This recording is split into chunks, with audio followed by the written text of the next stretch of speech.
So you can catch it, match it, stash it in the cabinet. Listen to the chorus while let Ivan scratch it. This is real hip hop, we aiming for a classic. And if we can't approach it, screw it, we'll attack it. Catch it, match it, stash it in the cabinet. Listen to the chorus while let Ivan.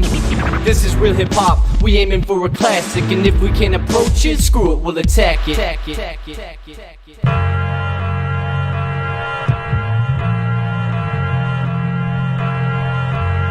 What you know about classic music?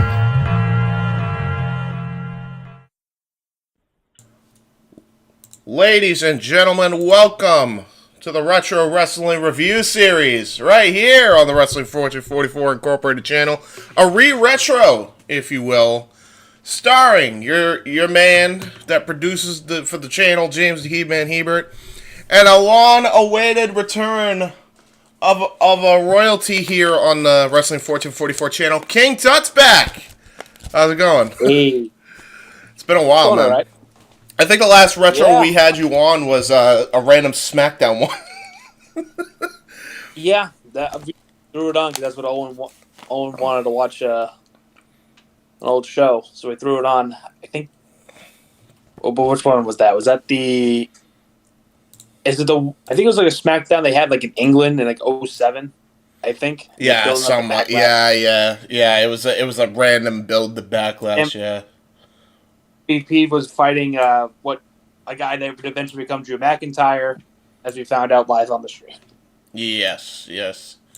Which is crazy to see where he's pretty much ended up now. Now he's about to be he's a former champion now, which it took a while, but they got there. they got there in the end. Took a while, but yeah. Hey, what can you do? But yeah, today we're going to be doing WrestleMania 21. You picked this retro. Pretty much this is a last minute pick here, but we actually had the best timing because you actually don't have work today, and I am free for the first time in months. So there you go. It just kind of worked out that way, and now we're here doing WrestleMania 21. Why did you pick this show? And what was like the reasoning for it? Well, since WrestleMania is going to be in LA this year, well, close to LA, I figured might as well go to a previous WrestleMania that was in the same arena that was good.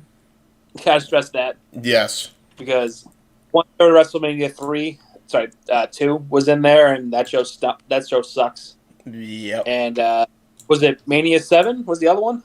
I believe Mania 7 was the other one, yeah.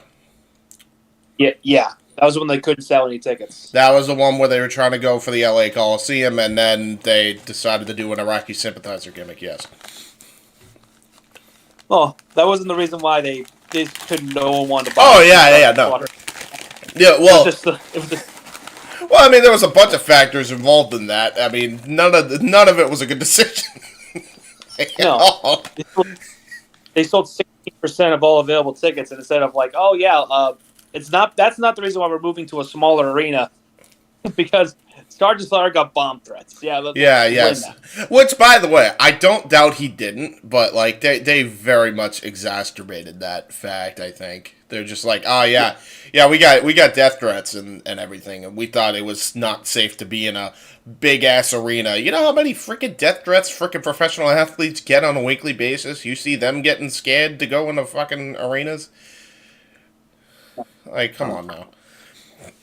Anyway, good excuse. Nice try there, Michael PSAs. Anyway, so we got WrestleMania 21, which is ironic because this is the last time WrestleMania went Hollywood, because they got a Hollywood theme this year, you see. So it's actually pretty good timing we're doing this. So we might as well get right into it. The only thing I don't have, and I'm sure Owen's gonna kick my ass for this later, I don't have the pre-show battle royal because honestly, all I remember from that is that Heidenreich and Hurricane were involved in that. Okay, that's all I need to know about. That's it. That was the highlight of the whole Rumble. So the less said about John Heidenreich, the better. yes, with the exception. Hold on. What? Almost disconnected on me. OBS, yeah, bitch. Anyway, we're reconnected. 2004 ended up being more of a footnote than something that had stability. This WrestleMania truly marked the dawning of a new era for WWE. Names like John Cena, Batista, and Randy Orton were becoming stars, while the likes of The Rock and Stone Cold were long gone, even though he was on the show. Eddie Guerrero and Chris Benoit fell back down the card a bit, and even the guys who were supposed to take over, Brock Lesnar, and I assume Goldberg, had left. WrestleMania 2020 was a strong one. Can 2005's edition top it? That was an interesting time in 2004 because that WrestleMania, as great as it was from bell to bell, there was still that blemish of Lesnar and Goldberg literally leaving like right before WWE was quite frankly ready. The match sucked. That's the. Both guys didn't care. Both guys were aiming to leave. They weren't surprised that Goldberg left because I think he only had a 1-year contract. They were more surprised that Brock left. Yeah, Brock made his decision at like what the last minute, right? Pretty much. Like 2 weeks before. I think it was like 2 weeks before saying, "Yeah, I'm out of here." Oh, at least you gave it 2 weeks notice. Yeah. Goldberg was just. Yeah, Goldberg's contract is expired, and he had no intention of renewing it. And quite frankly, considering how they used him in his run, don't blame him still to this day, because he had to do a lot of freaking jobs that didn't make a whole lot of sense. Nope. Which is ironic now we're talking about that, and everybody, he's jobbed out since, but, you know. There you go. Yep. Anyway. Careful. Come back to bite you in the ass. Exactly. What this guy says on 411 Mania, by the way, let me just get his name here. Kevin Pantoja, I believe is how you pronounce that. He said the match quality, self-explanatory, will always be the longest section. Memorability, how memorable is the show? So this is like his criteria, I guess. Historical significant, the impact the show had on wrestling. I think it actually had a pretty big impact on wrestling. We'll go over why as we go through the show. Yeah. The booking decision. Yeah, exactly. The booking decisions. Did the event have a logical booking decisions for the stories they told? I'd actually say yeah, you know. I'd actually say yes. Considering who they set up, and we'll get to them later, but in this one show, they set up their 2 top stars to the next, for one of them at least 5 years, for the other one 10, 15. They set up one of their top heels eventually, like two of their top heels. Yeah. Like 4 big mainstays from 2005 to about, let's say about 2011. Yeah. And some even beyond that. Yeah, and then you had a pretty good freaking undercard also. I mean, and then you also had even the Aki Bono and Big Show for whatever the fuck that was. I mean, it made sense. I I always say that this show is a great undercard. I don't think it quite sticks the landing, but we'll get to that when we, get to those matches. Yeah, fair enough. But yeah, the presentation, things like the stage setup, video package, commentary, etc. I think the presentation was probably the best Mania had, period. The only one that probably tops this in that 5-year stretch, I would say probably 19 had the best quality as far as like commentary, where commentary was, how the stage setup looked, the presentation of it. But I would say this is like right up there as second best. Yep. Like I enjoy. Actually, it's one of my favorite, more favorite stages. They've got the red carpet. They have the marquee, the big marquee in the background, which changes for every match. Yeah, and I thought that was a nice touch, by the way. Yep. The stage that looked like the first half of a star. It really makes it look like a big deal.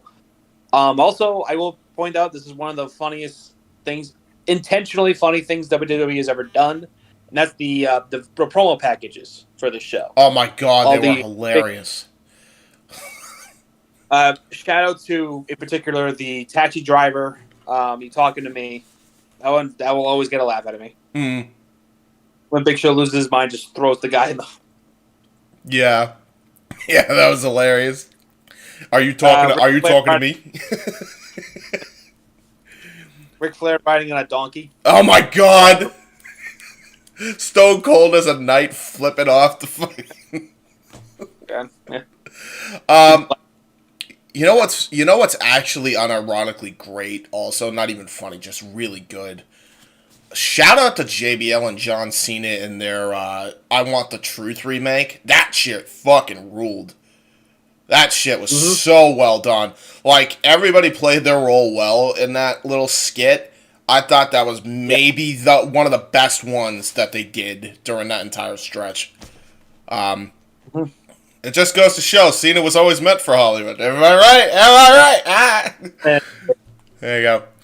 Speaking of which, Cena's looking at me. He's looking at me with the stain over there. But anyway. Presentation. Oh, we already went through presentation. Sorry. Pacing and flow. How well the show was laid out. Does it drag or move along smoothly? John kind of already mentioned that. We'll get to it when we get to it.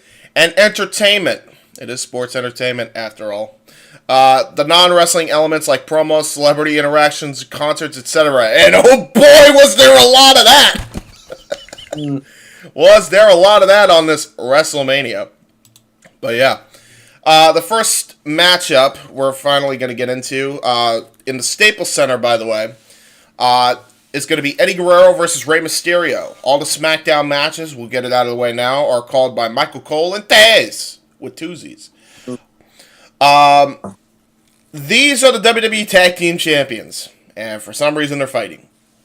But with the story they're telling, kind of makes sense. It's just, with WWE, they really and it already started here, they really started having tag teams fight for no reason. The partners that won't they get along are better than the established teams. Yeah. Which, granted, the other teams they pick in this scenario would be the Bashams, or oh god, who else? Poor Doug Basham. Rene Dupree, Kenzo Suzuki. Oh Jesus. I think Go and Charlie Haas, the random team that held the titles too. It's it wasn't. Down. So we'll put it on Eddie and Ray, and we'll start the story between Eddie being jealous of Ray. To be fair to SmackDown, they did start bouncing back with that when they introduced Eminem to take the belts off of Eddie and Ray. Yeah. And then they started actually caring about the division over there. But yeah, it was not great picking. It was not great that you only had this as your one freaking team, and the Bashams were what they were. By the way, was technically did the cabinet even last up to WrestleMania, or did the fucking Bashams get fired before? I always have that question. I don't remember. I'm trying to remember because I know that Orlando Jordan came out of the limo and JBL puts him back in the limo. Mm-hmm. At the end, so I don't know if the Bashams are still there. I think their manager was fired. The Shaniqua chick, I forget her. Oh yeah, she was long gone. She was long gone. In 2003, she got fired. She got let go way early. 40-year-old truck driver says one of the most controversial names in wrestling. Which, to be fair, after watching some of the old OVW footage of, I think it's Doug Basham. Yeah, Cornette was right. What the fuck were they thinking making him bald? No, it's hilarious. That's my favorite part of the whole thing. Is like they want to see what he looks like bald. They can't imagine. The creative team They can't. bald. Here's a better question I have. Nobody can use Photoshop. It's widely available to fucking creators that are probably in your fucking circle. In 2005, let's see here. I don't know. But they did it. They've done bald fucking things before. Literally 2 years earlier, they did what Vince McMahon and Donald Trump would look like bald. 2 years later, and earlier. Okay, and you're telling me nobody had the skill to just Photoshop what he would look like in 2004. Yeah. Oh man, I find that to be sus. Anyway, so after all, he was the WWE champion, not the championship, at WrestleMania last year. That referring to Eddie. It's Eddie and Ray, so you know they'll have dynamite chemistry, as they always did. This featured a bunch of good exchanges, and almost everything they did was crisp, though both guys were babyface. Eddie veered into subtle heel territory. He realized he was in danger of losing, so he opted to try some underhanded things. All of the lucha offense was fine, and I think they did really good when Eddie's frustration became clear. And by the way, their exchanges were fucking great and crisp. By the way, you owe it to yourself to actually watch this opening match. It's actually one of the better ones up there. He couldn't seem to put his partner away, and that played into the finish as Ray countered a tilt-a-whirl backbreaker into a Rana roll-up for the win at 12 minutes and 22 seconds.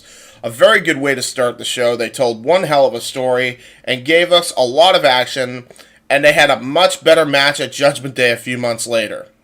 He gave this 3.5 stars. Yeah, no, I enjoyed this. Again, Eddie starting to work heel because they're doing the storyline where they're going to eventually turn Eddie against Ray because he can't beat Ray. He wants to prove he's better than Ray. And, of course, you know, Eddie had the big problem with Eddie in his title reign the year previous, because I always hear, like, they took it off him too early. I think the problem was there was there was not that many heels he could work with at the time. Yeah. Brock, as we said, Brock was gone. Big Show was hurt. And Kurt Angle was hurt. So you really had a lack of heels on that side of the brand. So I think that's why they eventually put the belt on Bradshaw. And because he could work with Eddie, Taker, Booker, Kurt Angle, and Big Show when they return. Yeah, it really came down to they had nobody else at that time. I think if they had heels to work with, Eddie's title run could have been really great. And it was off to a hell of a start because if people remember the epic clash between Angle and Eddie at Mania 20, it was a really underrated match that I don't think a lot of people remember because of the ending moments of that pay-per-view, but it was a really good match. So yeah, I think he could have had a great run. It's just that he was cursed from the word go. Yeah. So I think he had...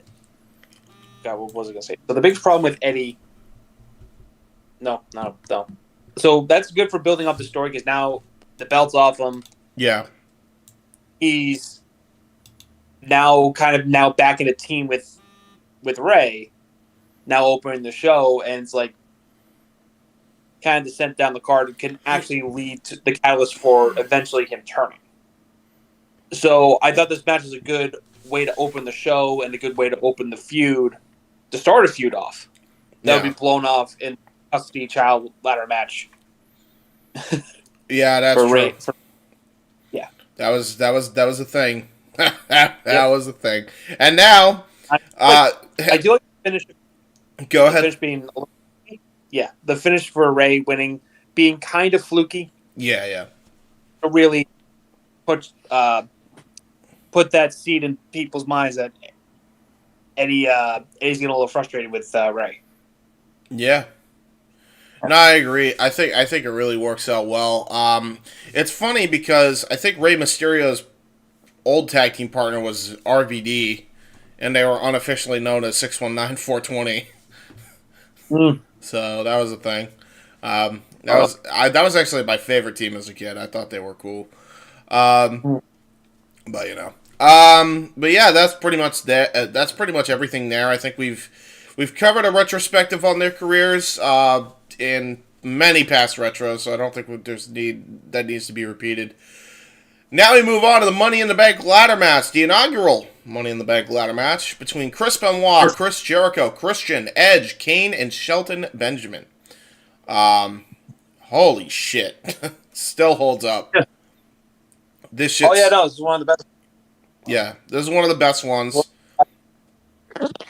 As you were saying, go ahead. I said it's one of the best ladder matches in Mania's history. Yeah, I agree. I'm just gonna take myself off camera for a second. Yeah, go for it. Yeah, John is cooking and basting a turkey, so it just makes it easier for him. So you'll still hear him. Do not fret, ladies and gentlemen. But yeah, the inaugural Money in the Bank ladder match.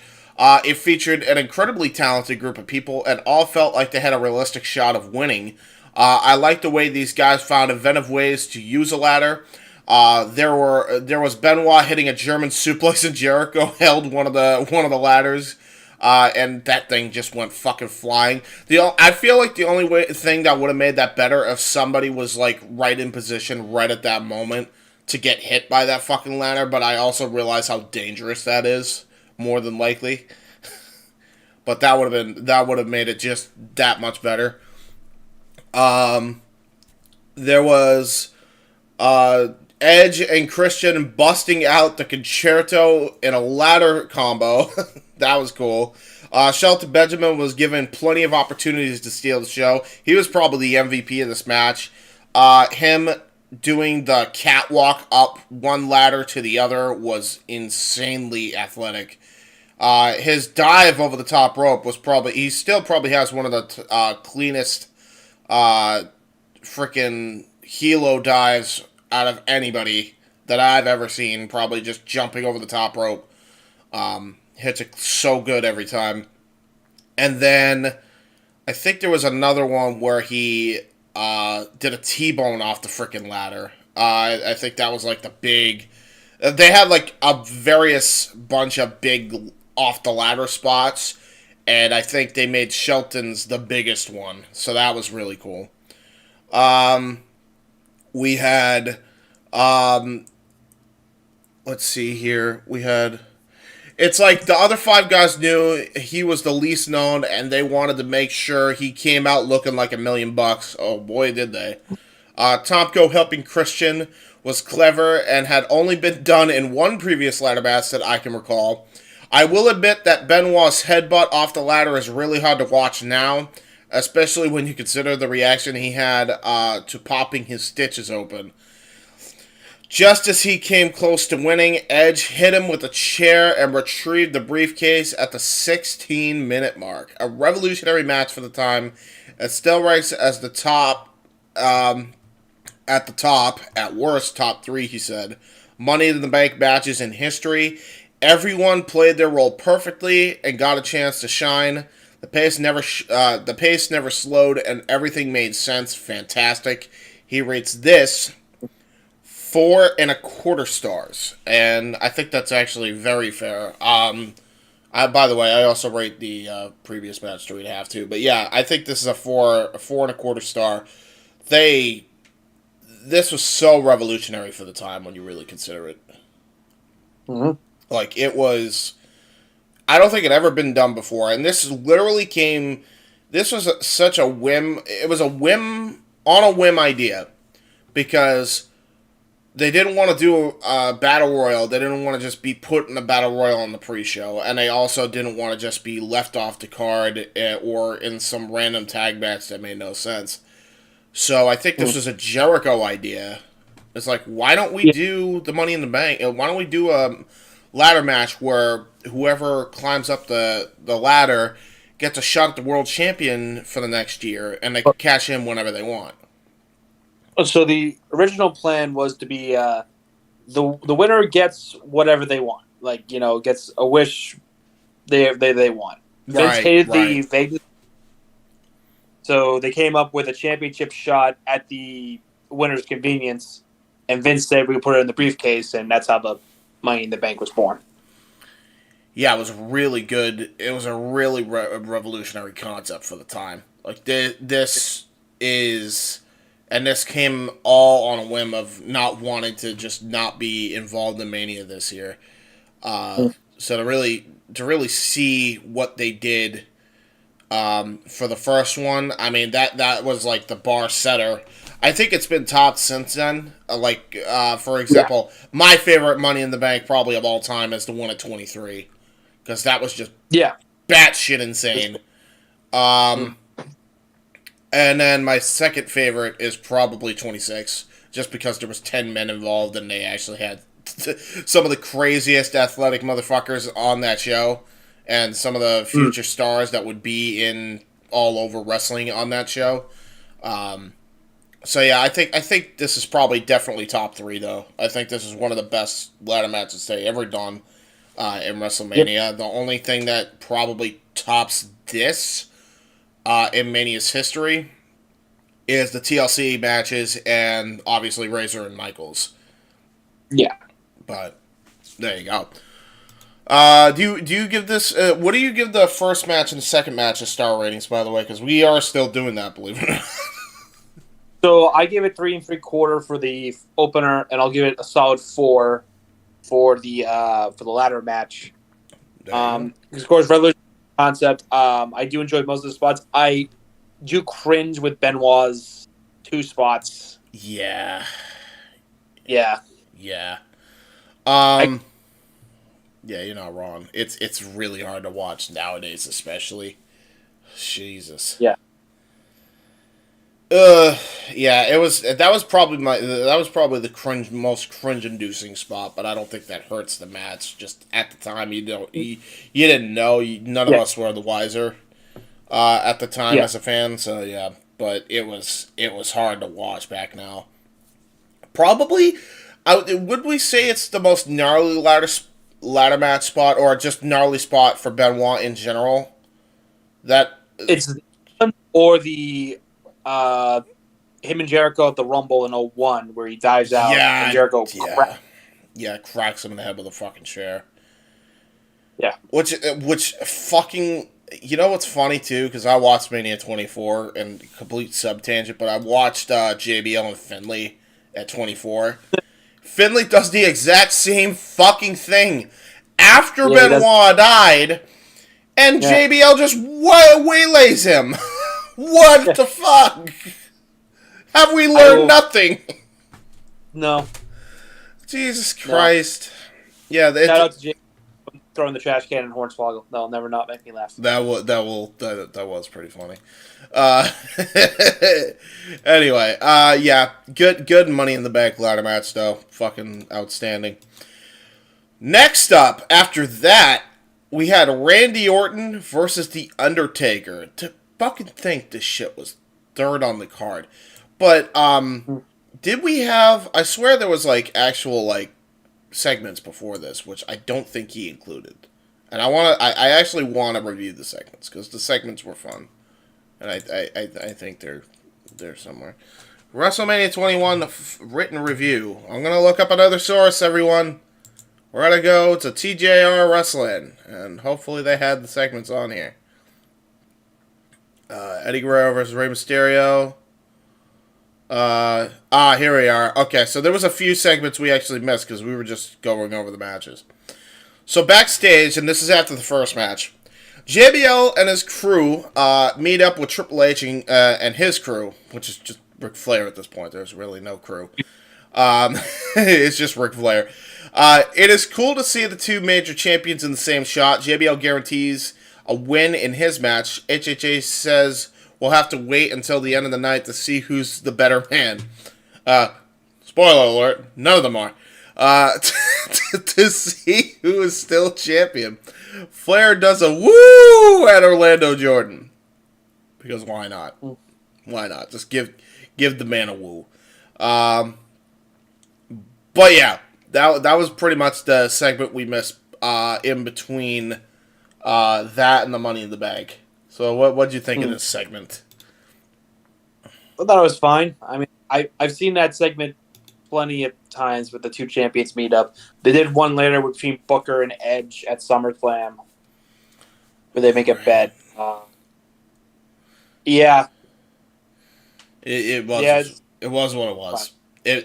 It was Triple H and JBL jaw jacking because they were two of the most hated champions at that time. So yeah. And they were really building that Raw versus SmackDown element back then, when I actually gave a fuck about it, to be fair. Yep. So yeah, we have all that. Oh, by the way, one spot we didn't even mention was the entrance of Kane, where he set the ladders on fire. Oh, ladders on fire. That was fucking Awesome. That was fucking fun. By the way, this source is TJR Wrestling, or TJR Retro, WrestleMania 21 review. This is by John Canton. So go check them out when you get a chance. So if I'm correct on this, that leaves us with the next segment. So Eugene came out. Oh boy, did he! He came out. He had a knee brace on, but otherwise looked normal. He talks about he otherwise looked normal.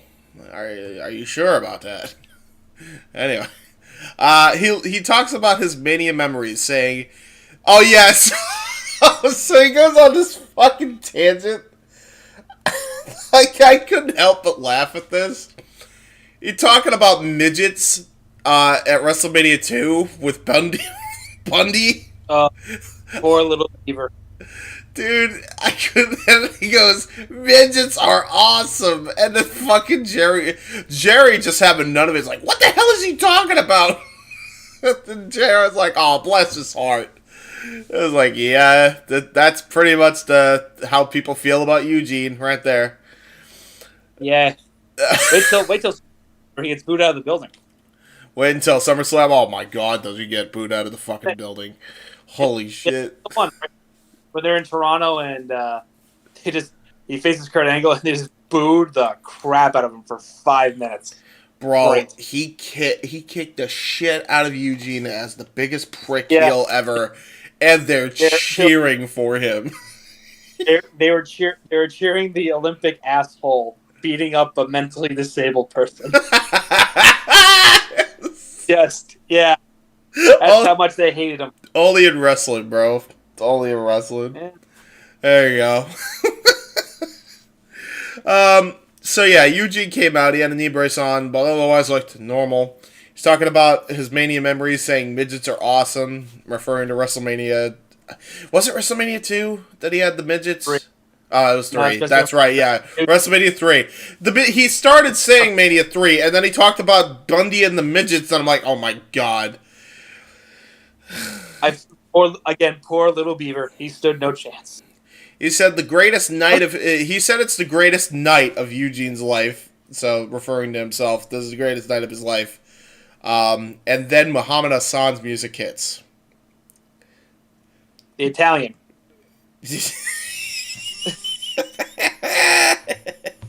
Yes, the Italian who acts Arab because Vince McMahon just sees a color of a skin and assumes their race. Oh, boy.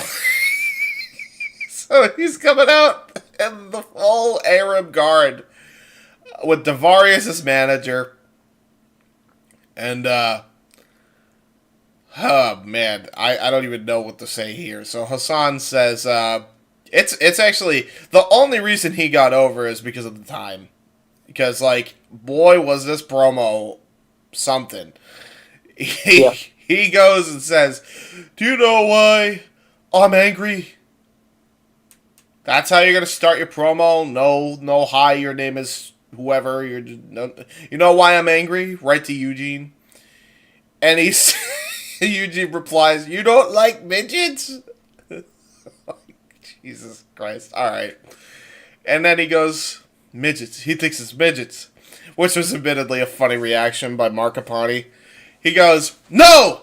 I'm just tired of being excluded like I have been my whole life, especially for the biggest show of the year.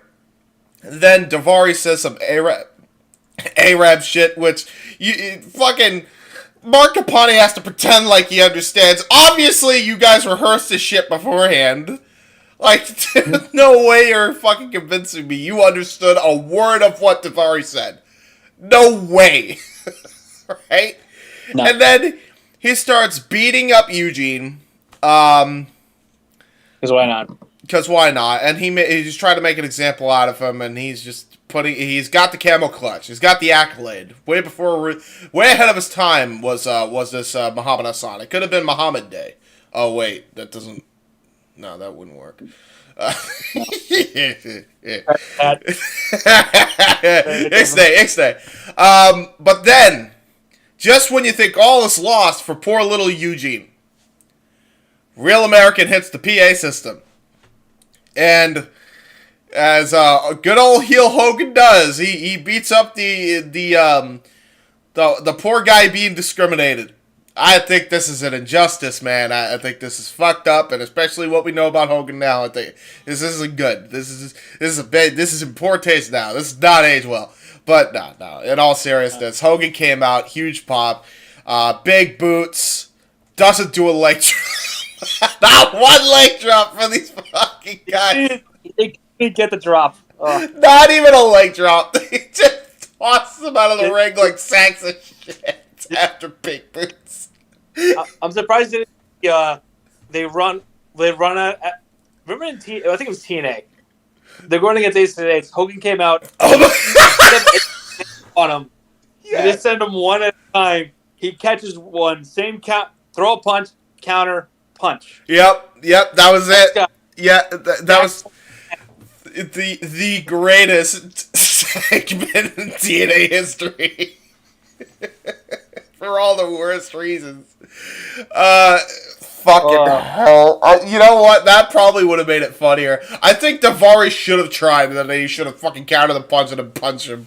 That would have made this segment like 10 times better. He wouldn't expect it. Yeah. And you know what's funny about all this, too? Everybody thinks, well, he came out to save Eugene. And some people actually have a Mandela effect that Eugene and Hogan celebrated together in the ring afterwards. No, he didn't. He wanted nothing to do with this bullshit. He went fucking clean house and then didn't even associate with Eugene. Eugene, I think, may have slinked off to the back as Hogan's beating up the fucking foreign heels, right? And then he's doing his grandstand and then hot dogging, OSW style. And then he's got the American flag behind him on the ramp. No sign of Eugene after he gets put in the fucking camel clutch. Not one sign of Eugene. That was it. That was the segment. Yep. This was fun. This is still fun to watch back now, even though we know Hogan's a full-on racist now. There you go. It was fun. It was fun at the time, and it's fun looking back on it now for how this did not age well as well. So I was extremely entertained. I was sports entertained, if you will. Yeah. There you go. So yeah, then we go on to Undertaker versus Randy Orton. So this actually has match breakdown, so I'm actually going to go by this one going forward, the TGR Retro. Oh. So here we go. Orton dodges him to start. By the way, before we even start with the match breakdown, Burning My Light. Yay or nay? Because I think it's better than Voices. For Orton's character at the time, it fit. I don't think Voices, like, both of them fit what Orton's character was at the time. Yeah. You know what I mean? Like, if he came out to Burning My Light when he's punting people in the head and just... He was doing that for a while, actually. He was doing that for a full year straight. Yeah. Yeah, alright, yeah, fair point. It didn't really make sense. But still, like, I don't know. As a theme, Burning My Light just hits harder than Voices in My Head. Like, that didn't even sound like it was produced in a studio properly, but... I don't know. The guitar. I've heard better But Rev also- Theory songs. Put it that way. Yeah, Orton hated the song "Burning My Light." Yeah, a lot. Apparently, He hated every song he was ever given. Like, I don't think he liked one theme song ever. I think he hated every theme. I think he hates voices too. I think he hated fucking like This Fire Burns when he had it for like a cup of coffee. He did not like any theme he had. He's just fucking like, nah, I'm gonna wipe my ass with this. But yeah, you were saying? Go ahead. no, I think "Burning My Light" works better with him as the cocky heel, young legend killer heel. It voices fits the Viper now. Yeah, that's a fair point. Yeah. But yeah, Orton comes out, Taker comes out. No real special entrance because this is the only third match on the card, believe it or not. Orton dodges. Go ahead. Right? Go ahead. He had the Druids. Oh, he did have the Druids. Oh yeah, he did, and he levitated to the ring. Right. That's right. Why didn't he do that before after Orton came out to play the mind games proper? I don't know. I don't know either. But yeah, Orton dodges him to start. He slaps him, and then Taker gets him in a headlock.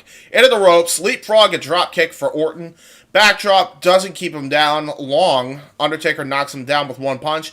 Back elbow in the corner. Whip in, splash countered into a schoolboy. Randy Orton goes for the RKO, but Undertaker dumps him over the top of a cool counter. Very cool counter. He almost freaking damn near knocked Orton out with that, I think, because I don't think he was expecting it, to be fair. Undertaker hits his patented leg drop across the apron. He gets him in an arm wringer with the old school top rope clothesline and punch over the shoulder of Orton, which I think was a nice touch because he actually hit old school on Orton's famously bad shoulder. He set Orton up in the corner and goes for a kick, but misses and goes over the top to the apron. Then Orton knocks him to the ground. He beats him up on the floor. Then they go back in, and Orton hits a stiff clothesline for a 2. Into the ropes, Orton ducks, and Undertaker hits the running DDT for 2.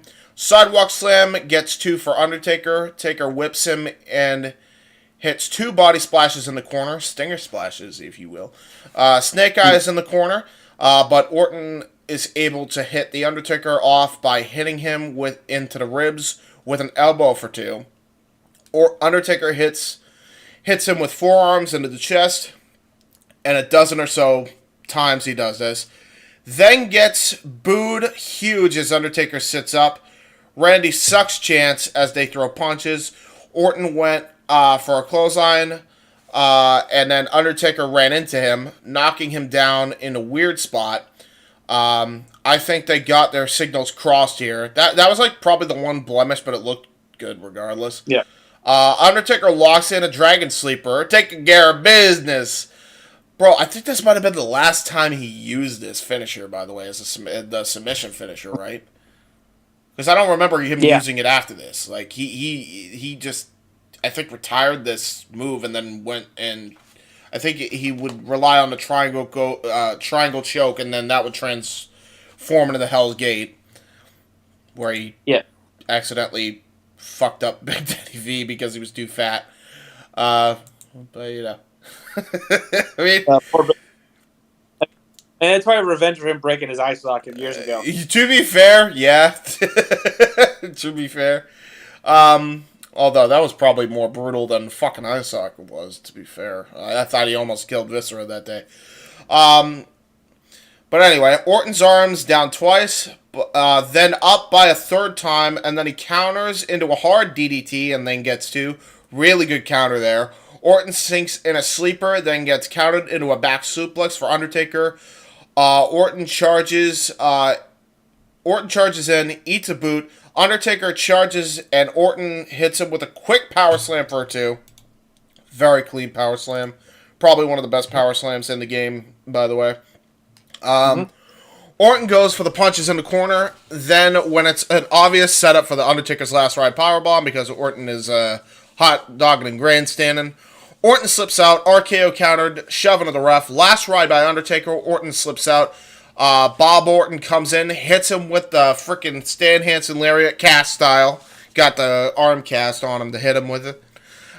He drills Undertaker with it. For those who don't know, Bob was famous for having a cast on his arm for years also. Never got that. Never got properly fixed. Never got it properly Damn fixed. doctors. Damn doctors. How dare they? He puts Randy on top. The ref comes to and counts for 2 for a nice near fall. Undertaker's up. Bob Orton on the apron, and Undertaker kicks him in the face to the floor. By the way, what a sell by Bob here. Like, that was a great sell, the big boot.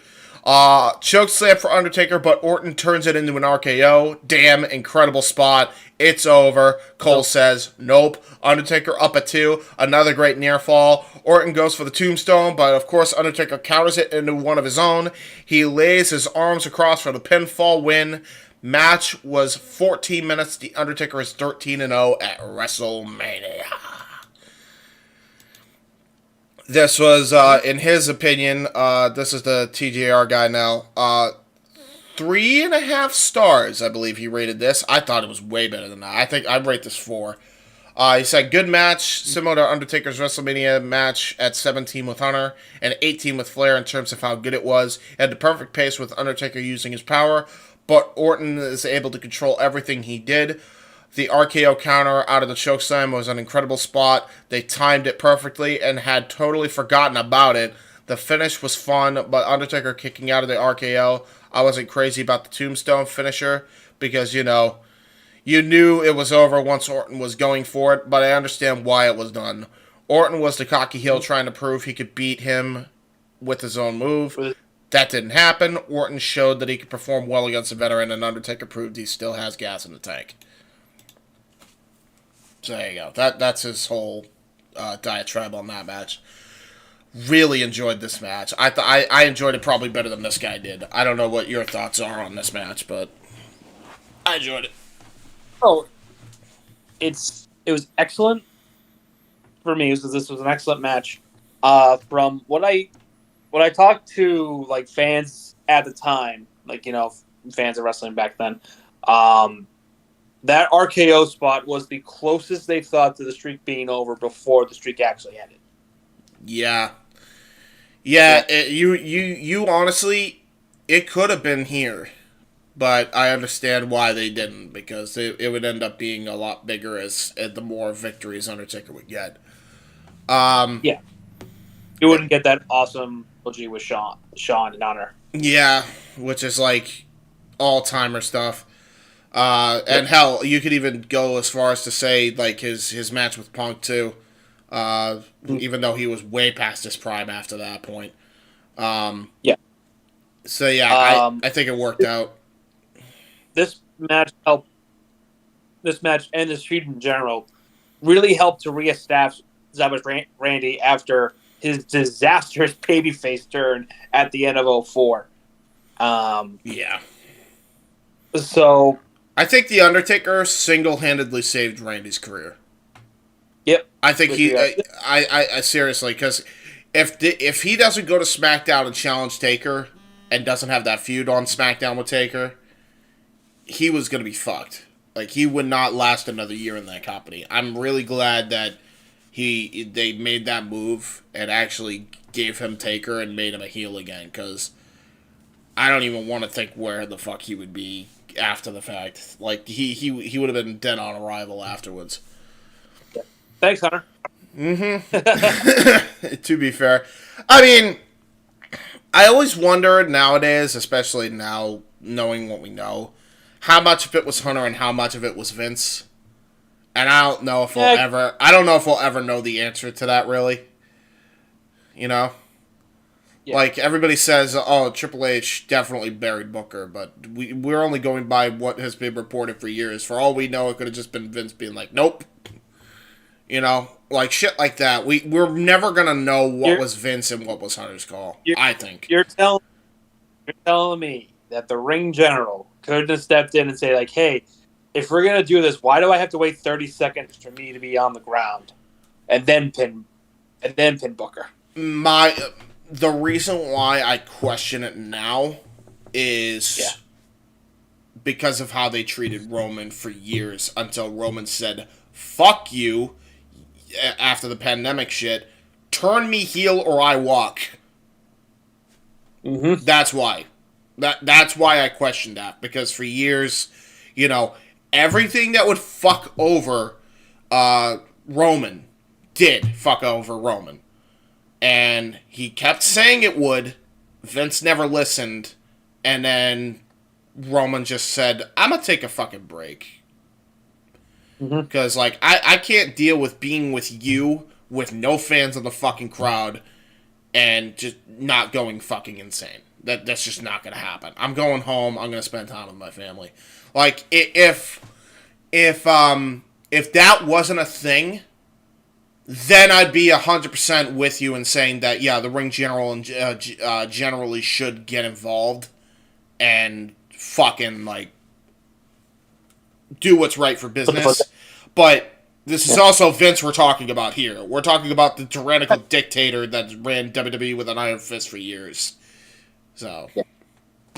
So, by the way, sidetrack note, I want to take a victory lap on Randy Orton, all y'all. Why? Go ahead. Oh no! Did you remember like the early days of the wrestling, the round table and this whole, or not the round table? Rundown. Yeah. I mean, like, well, hey, you know what? Roman should turn heel. Give him Paul Heyman. Make him like a badass. Take him away from the Shield gimmick. Oh yeah. Back when we had a stupid fucking fight over that. Yeah. You're right. Although I was also right too, because we know he can cut a hell of a fucking promo now. now we can. We know that could be the case. Yeah. Get away from the Shield gimmick. Yeah, exactly. That was that was the best thing that ever happened to him, by the way. By the way, we actually got a person in the chat. Zero, what's up, brother? Good to see you in the chat. But yeah, it was a good match. What do you rate this match? By the way, I give it 4 stars. I thought it was very technically sound. It's probably in my opinion, the second best match on the show. It helped Orton reestablish Orton as a heel. Undertaker won, so it's time to crown home happy. There you go. I agree. Yeah.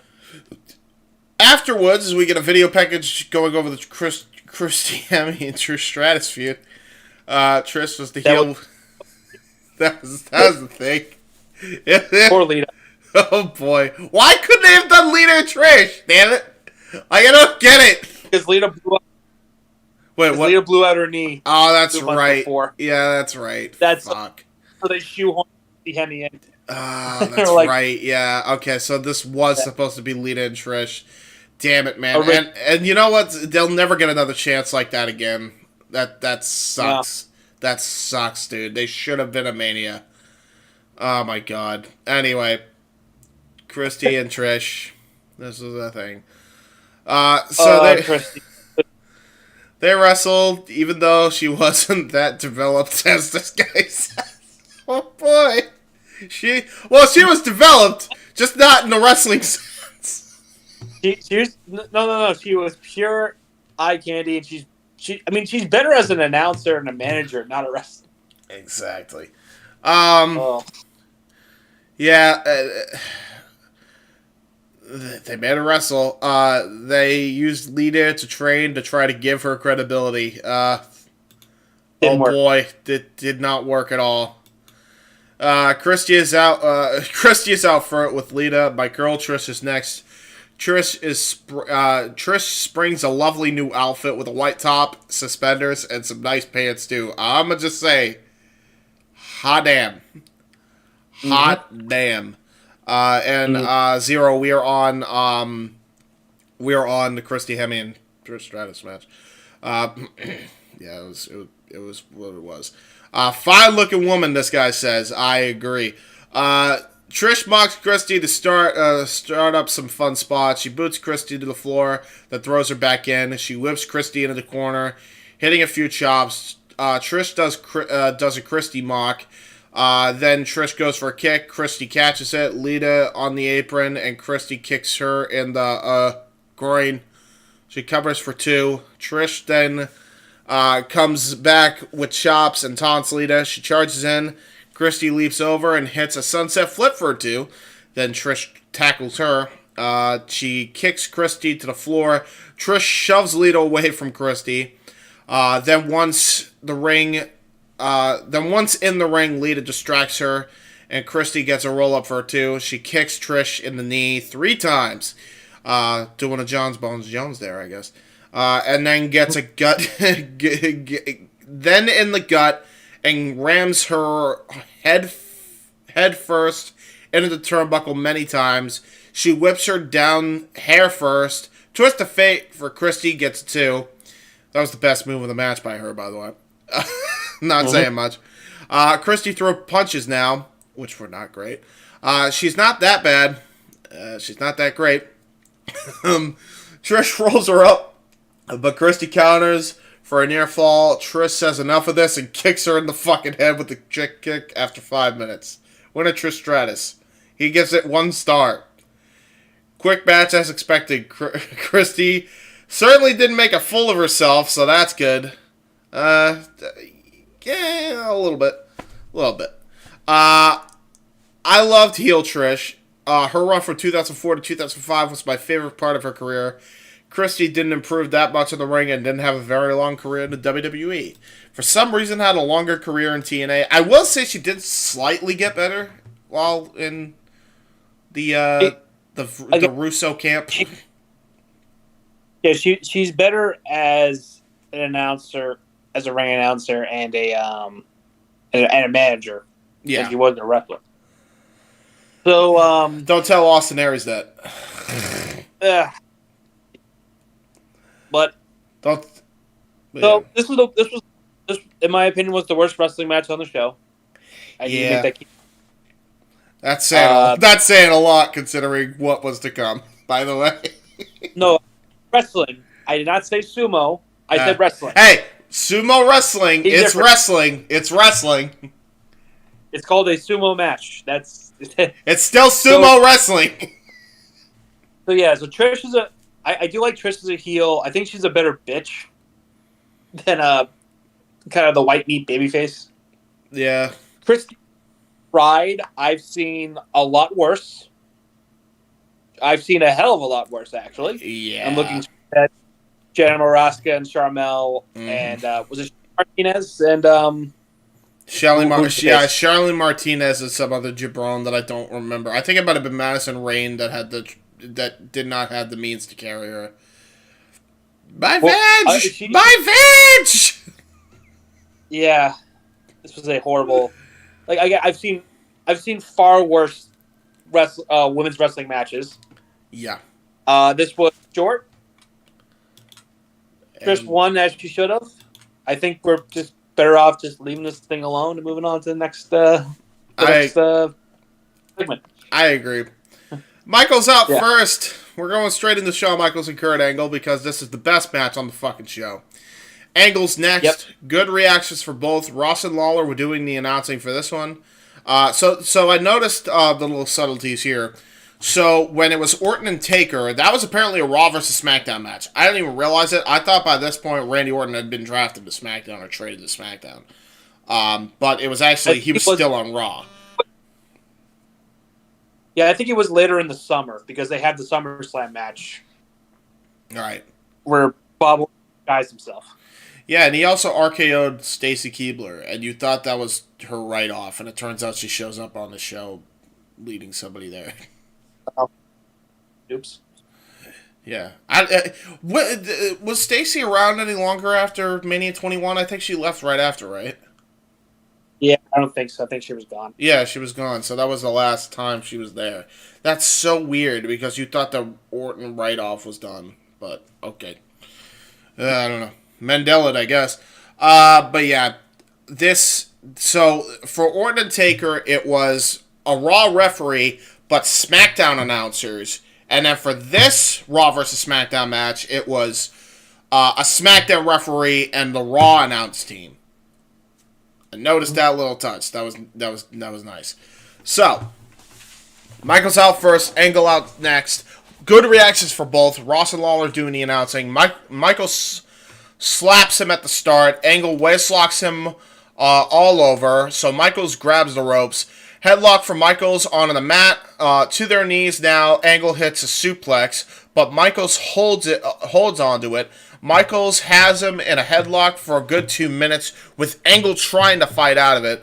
Some small Angle chants start up.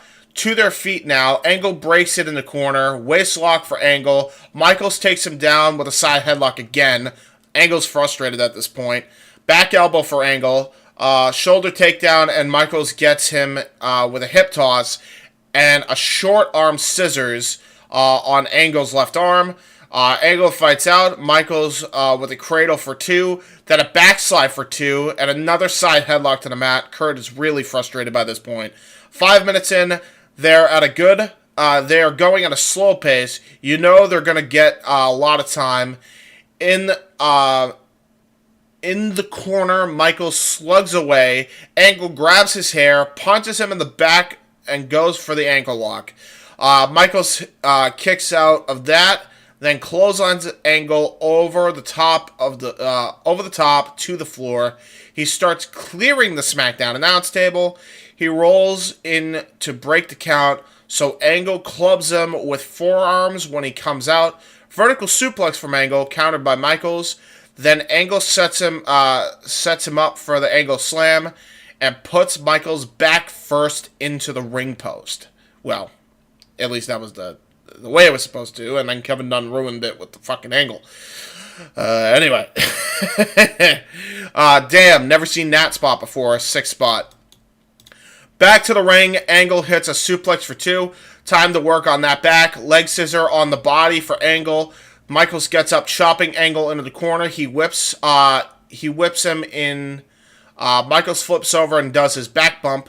Then walks right into an overhead belly-to-belly from Angle. Then a second one for a 2. Angle digs his right knee into the back, then pulls up on Michaels' chin in a familiar hold. Michaels fights back into some more chops, so Angle punches him after Michaels slaps. After a Michaels slap, he gets decked by a hard Angle clothesline. Angle props Michaels up on the top rope, goes for a top rope belly to belly, but Michaels shoves him off. He climbs to the top rope, elbow drops, misses everything. Angle pulls down the straps. Angle slam countered into an amazing arm drag, which is always nice. But I think this is the cleanest one I've ever seen anybody pull off. Angle charges in, and Michaels backdrops him over the top rope. Angle lands on his knees, which is very, very smart way to take that bump. Michaels to the top. He hits a crossbody on the Angle onto the floor, and his knee ends up hitting Angle right into the mouth. Angle gets up, goes for a suplex. Michael's German suplex style, he goes to suplex Michael's German suplex style through the table. Michaels hangs onto the ropes. Low blow from Michaels. The ref couldn't see it because he was looking at their faces. Little spots like that are so smart. We're 15 minutes into the match now. Michaels kicks Angle onto the table. With Angle laying on it, Michaels hits a springboard moonsault, he said, but it wasn't even a moonsault. It was actually a springboard crossbody onto Angle. Impressive. The table did not break. Lawler mentioned that the tables have been reinforced because all the tables get broken at shows. Good way to save it. Yeah. I mean, not a bad way. Good. Yeah, I think it hurts worse. Nope. But that hurts way worse, doesn't it? You think? Yeah. Well, if the table doesn't break, it hurts more. Those Japanese tables, the hard tables, Yep. they don't break. They do not break at all. Still a really cool spot. They both crawled in the opposite sides at the 9 count, which of course was really slow. They meet in the center on their knees, both guys bleeding from the mouth. Michaels with punches, chops, and the flying forearm, then the kip up. Right hand right hands, atomic drop, clothesline, and the body slam in the center. To the top, elbow drop hits this time. He stumbles into the corner, warming up for the super kick attempt, but it is blocked by Angle into the ankle lock. Crowd is going nuts by this point. Michaels rolls through, but Angle holds on to it. 30 seconds in, Michaels reaches into the ropes. Some of the crowd boos, even though Angle was the heel, and still very popular just because people recognize how good he was. Angle wants him up. Angle slam is counted into a roll-up, but Angle rolls through for an ankle lock. Michaels gets a roll-up. Angle kicks out. Super kick caught Angle this time after Angle's jaw-jacking him to tap out. He delays a second and then covers for 2. He pulls the straps down again. Oh, wait. I'm sorry. I'm jumping way ahead. He delays then a second cover for 2. He pulls the straps down and then goes for the moonsault. He gets a huge height on it, but Michaels rolls out of the way. He nearly hit himself with the top of his head. So close. Now Michaels to the top. An Angle hits a running Angle slam off the top. 1, 2, no. Wow. I thought it was it. So did the crowd. Amazing. He picks him up by the hair. He screams, tap out. Then Michaels separates, hits a great super kick, but he's out. But he's out too. They're both out. Michaels crawls at 20 seconds after the move, drapes his arms across, and then gets a 2.999999999 as Angle got his shoulder up. So damn close. One of the better in the game. Wait, say that again. One of the greatest kickout orders in the game. Yeah, Kurt Angle. Absolutely. So damn close. One of the better near falls you will ever see. Lawler and Ross question the speed of the referee's count. Michaels is stumbling. Angle's playing possum and then slaps on the ankle lock out of nowhere on Sean's left leg. Like Jerry Lawler saying, he rose from the dead. Michaels trying to fight out with kicks. Not once, but twice. And Angle sticks with the ankle lock. He's not letting go. It's like a vice grip at this point. He pulls him to the center. He's been in the hold for a good minute now. Now Angle goes down and has the heel hook position. Grapevine. Michaels is going for the ropes, fighting it and yelling at the top of his lungs. He's so close to the ropes, almost taps out, but no. Then after about 2 minutes, wow, Angle wins via submission. Match was 27 minutes. The winner is Kurt Angle. Post-match, the crowd giving standing ovation for HBK of his own too. 5 stars. Oh, hell yeah, he says. Wow, this was amazing. This did live up to the hype. This did meet all expectations. This did deliver the goods in a way we all hoped it would. My God, the amount of counters holds seen in this match were unreal. It was wrestling at its absolute best. Amazing stuff here. I can't say it enough. The drama in this match was unreal. You didn't know who was going to win in the end. This was an incredible spot after spot. Finisher kickouts of drama at the end and everything you want in a match. The match time was great. The pacing was really good, and it built up to the end. In the last 10 minutes were really good up to the finish to a match that you can have. They were the best, he said. Thank you, Sean. Thank you, Kurt. This was epic. I mean, holy shit, was this match awesome. I still, every now and again, to this day, like when I go and look up greatest WrestleMania matches of all time, like in my head, I'm thinking, all right, I'm going to watch Kurt and Michaels. Yeah. This was so fucking good. I give this 5 stars, too. Yeah. I mean, I can't really sum it up any better than he did. So, this match is the best match of the show. It is one of the greatest Mania matches of all time. And Sean's string of pretty much every WrestleMania he had since he made his comeback in 2002. This is probably the second best one he's had. Second best out of that streak. Mm-hmm. Only behind the first match with Taker. Yeah. Yeah, that's true. That's true. I mean, it's just unbelievable, man. It was so fucking awesome, this match. He actually says more about this. I guess he has so much to say about it. He said, This is my initial analysis of 2005. The rating stays the same. You could tell how I was emotional just by reading the play-by-play. It was a dream match for me. I liked the match even more that I watched it this time. I believe it's a match that you could look at as a reason to point out why you're a fan of this business. And I'm just going to end it right there and leave the rest to be read on your own time. I think that's a perfect way to sum that shit up, man. Absolutely accurate. If you're a fan of wrestling, you owe it to yourself to watch this match at least once. I said it about MJF and Danielson because that was the greatest Iron Man match I had ever seen in my life. I'm going to say this here as far as just a great WrestleMania match. If you want to see the very best of WrestleMania, you go out of your way to seek this one out. So there you go. Yep. They show a Basic Instinct commercial, but because Stacy won Best Female, Fabulous Moolah and Mae Young are in the crowd. That was the thing. Anyway, you were about to say something? My bad. No, I was gonna say this is easily a top 5 Mania match. Yeah, and yeah, man, it's right up there. And ironically, I think Michaels might be in 4 out of the 5. You know, there you go. But anyway, then we got Piper's Pit with Steve Austin. This is actually a really smart cool down and a really good way to keep the crowd engaged, I think, by the way. I think, believe it or not, I think we actually might need more of this on pay-per-views, especially nowadays. The bagpipes play, and here comes Roddy Piper. So there you go. Anyway, you were about to say, go ahead. Sorry.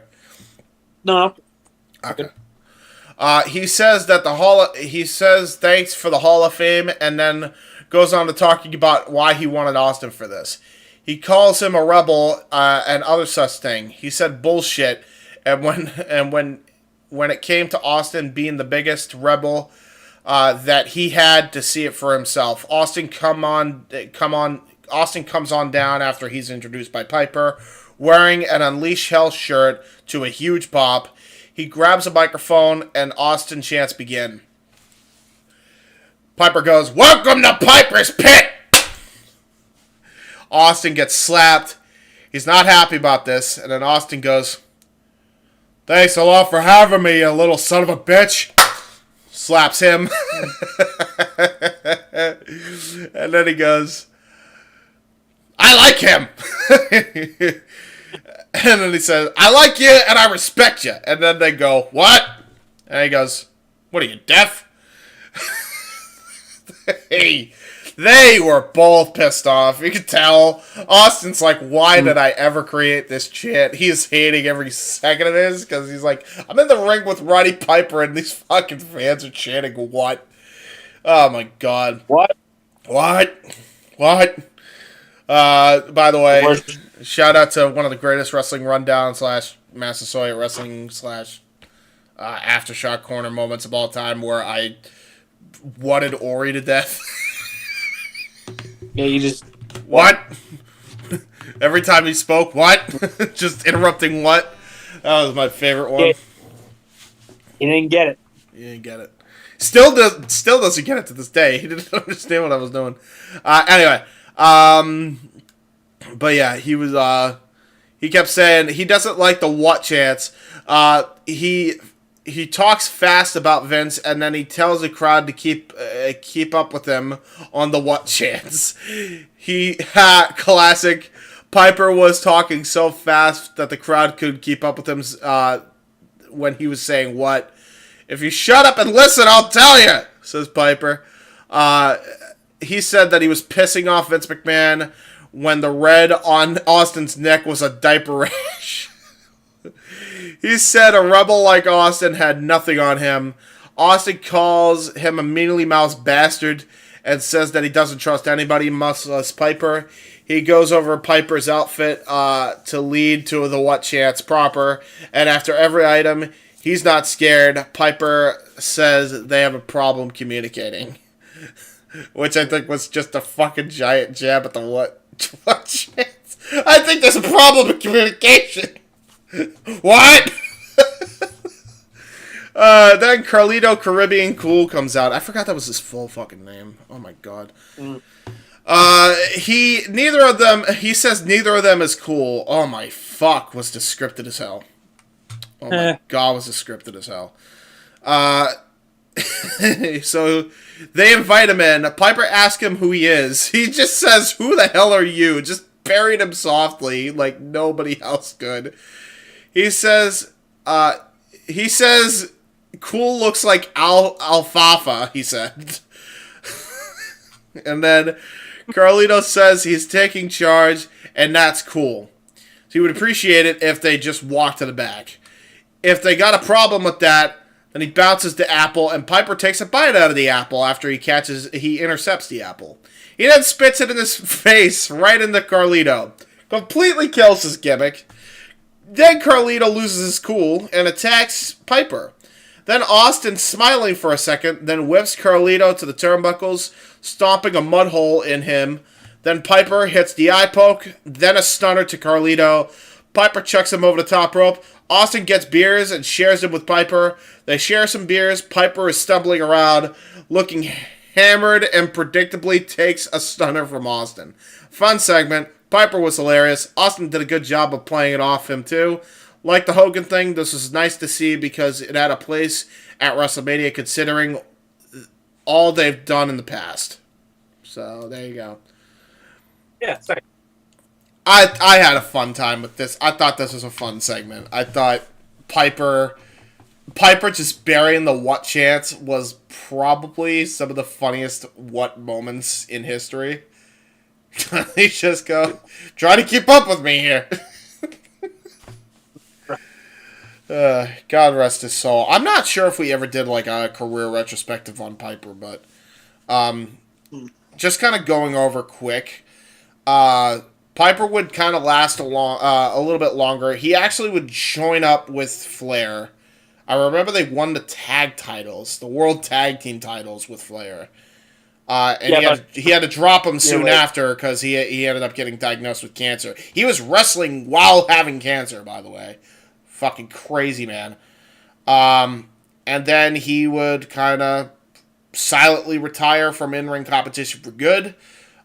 He wouldn't have another match again until the Jericho match, which was really a 3-on-1 gauntlet match where he barely did anything in that. Jericho pretty much carried him through all of that.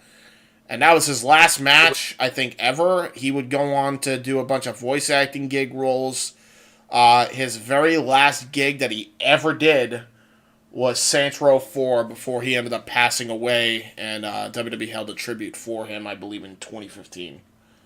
So, There you go. A little history on Piper. If you want to see the last piece that Piper ever laid his voice on, I encourage you guys to buy Saints Row 4, because Piper's fucking great in that. He's so good. It's nice that we have that, that little digitized memory of him before he ended up passing. So, so then apparently the favorite trailer as voted by you is the Taxi Driver, and we see the clip of that. I agree, it was the best one. Now I didn't remember this for some reason. The Taxi one, is this the one? What was this one? This was the one with you talking to me. You talking to me? Yeah, because they basically just did blooper outtakes and they left all the bloopers in, and everybody thought it was fucking funny. So, Big Show. That's by far the funniest. The Big Show was fucking great. Batista was pretty funny too. Because he just tried to act all serious and get breaking. All right, what's the line? Talking to me? Yeah, I'm talking to you. What's the fucking line? You're talking to me. I fucking love that. Yeah, that was really good. That was funny. So yeah, that was funny. And then we got the sumo match. The sumo wrestling match. Because it's still sumo wrestling. Guess what? It's still wrestling. Oh boy. I'm gonna just preface this. Because I think this match gets a bad rep because it's not great. It ain't great, right? It's showing a thong. For that, it's going to hell. Right. However, all things being serious, I think I don't know if anybody else has had an actual take on this. I do find it hilarious that they had a good time with this. You could tell this actually meant a lot to Aki, and Aki like really took this uber fucking serious. Big Show also took it uber serious. Like he did the whole rituals and everything. Like they really gave they put a lot of effort and presentation into this. They even had an official sumo ref. And Big Show lost because Akibono is he's a sumo champ for a reason. An actual sumo wrestler. He's an actual sumo wrestler. He was apparently the champion. He's the one who, believe it or not, so everybody says that, oh, this was an idea that Vince had. No, Akibono actually came to Big Show to request this. So, like, they did it, and it was what it was. It's not my favorite sport, and not my favorite wrestling, to be fully honest. I will take amateur wrestling over this any day. However, at least they had a good time. You could tell they actually were having a good time with this, and afterwards they're laughing. They're both just jaw-jacking, talking shit. Big Show's making Akibono laugh, after being all super serious earlier in the day. So at least there's that. But yeah. I'm good. Yeah. Can we just move on? It was something. I can't even rate this by star rating. I'm just gonna say no stars. Not applicable. I'm not. Not applicable. It wasn't great. I will say, Taz and Cole, for whatever reason, did a lot of fucking homework on their call for this match. Like, I was actually shocked at how knowledgeable Taz and Cole came across here. You could tell there was still some Paul Heyman influence when it came to their commentary. Because, like, they fucking did their homework, dude. I was actually shocked at how much Cole and Taz even knew. Like, how long, and serious, how long did it take for them to understand the techniques of sumo wrestling? How many fucking sleepless nights you think that they fucking took before Mania? Like, seriously. The one thing you can't deny at that time was, especially with Heyman in their ear, Cole and Taz were probably the hardest working commentary team in that entire fucking time period. That said, we move on to the WWE title match.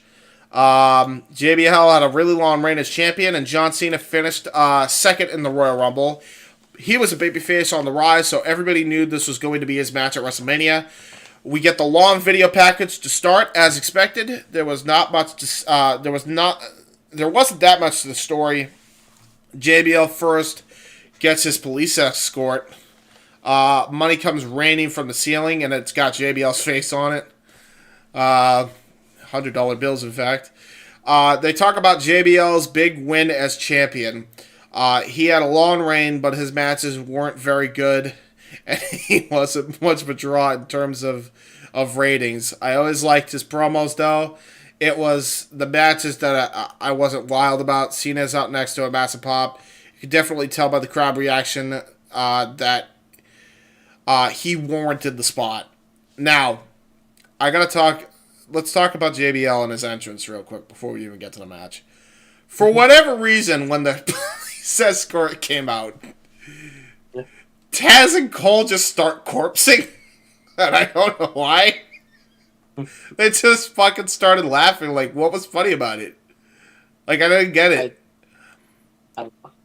They just started corpsing for no reason. So that was the thing. But the WWE Championship match, it was champion champion JBL going up against challenger John Cena. Lock up the start. JBL kicks him around a bit. Then he hits a swinging neck breaker for another 2.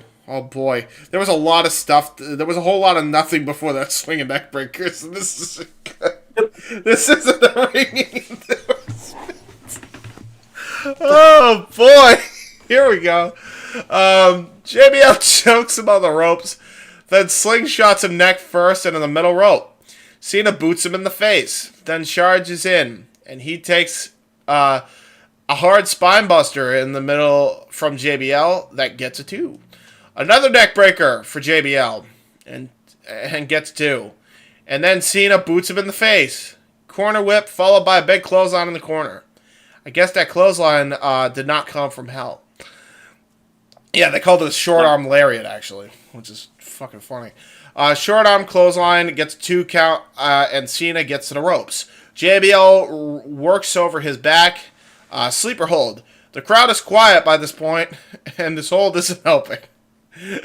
Back suplex leads to a 5 count double knockout spot, and a double clothesline puts them down again.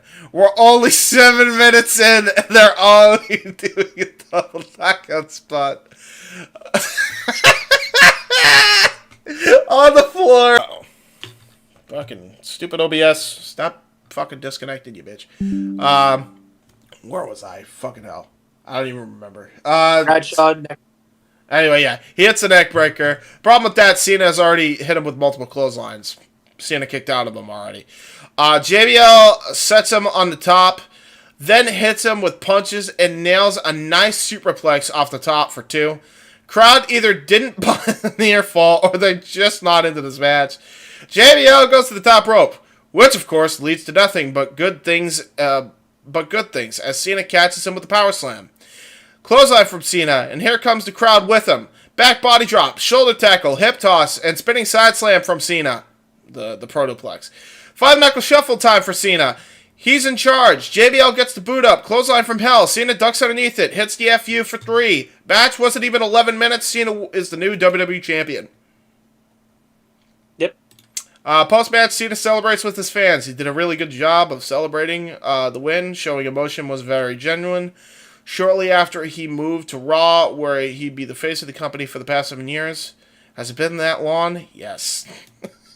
he writes. It's been longer. Yeah, he's not anymore. He's the face of Hollywood now, or the face of Experian Boost. Yeah. This was something.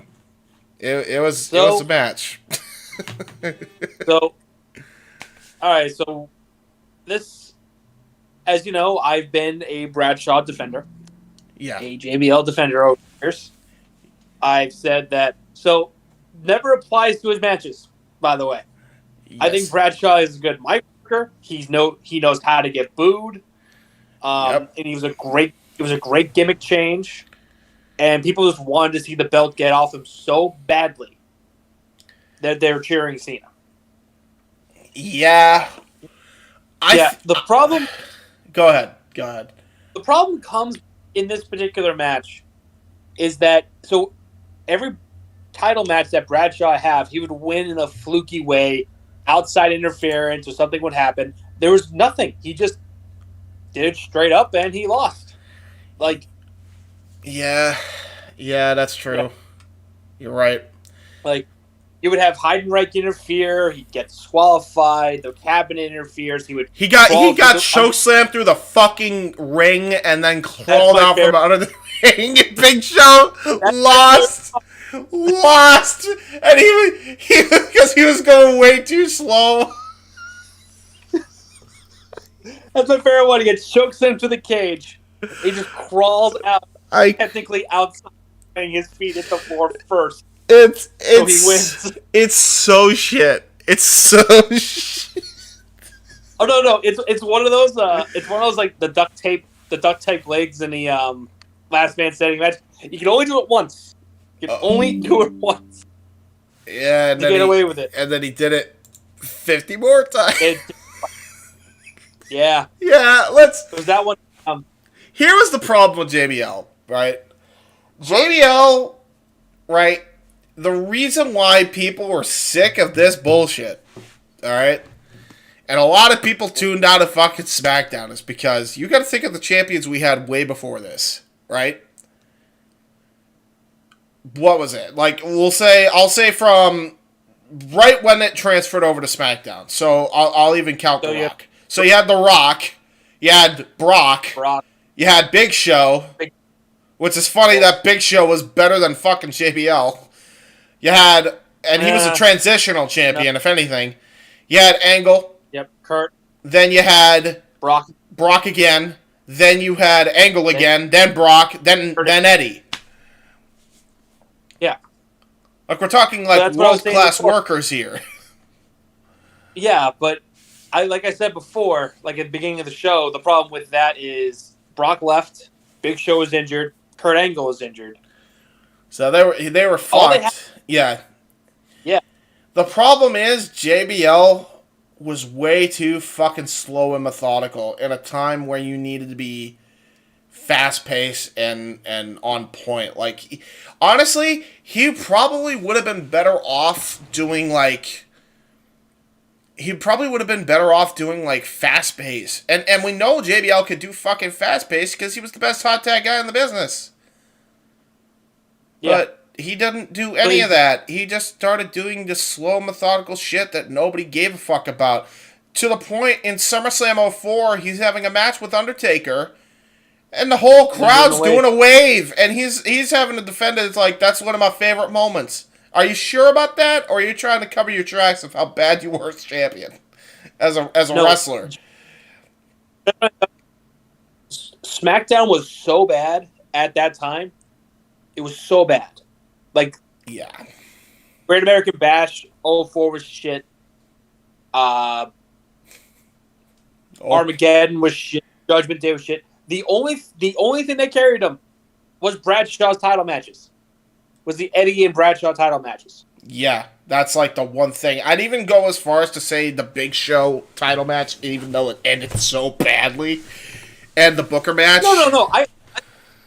I love that finish as a chicken shit heel escaping by the skin of his teeth. That should have been the only time he did it. If he'd have done it then and then won all of his matches straight up, maybe even have his cabinet interfere, that would have been better. But he just every fucking finish was a chicken shit heel.